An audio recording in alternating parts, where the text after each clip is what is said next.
लुटेला लहर पीछे पड़ल देवरबा तू तो बस गइल पिया जाके सहारबा लुटेला लहर पीछे पड़ल देवरबा हाथ धोले बायापन सामनमा से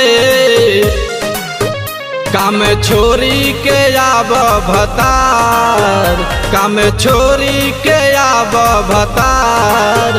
घटना घट जाई पटनमा में काम छोरी के आब भतार घटना घट जाई पटनमा में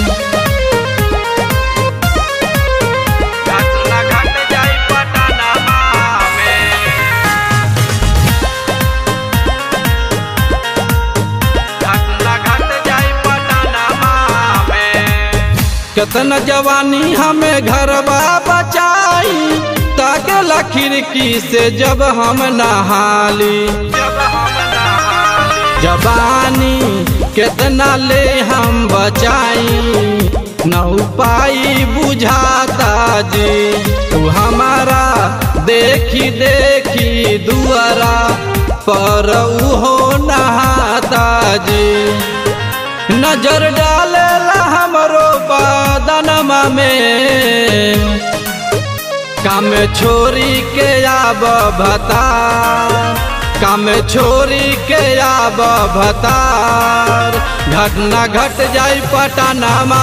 में काम छोरी के आब भतार घटना घट जाई पटनमा में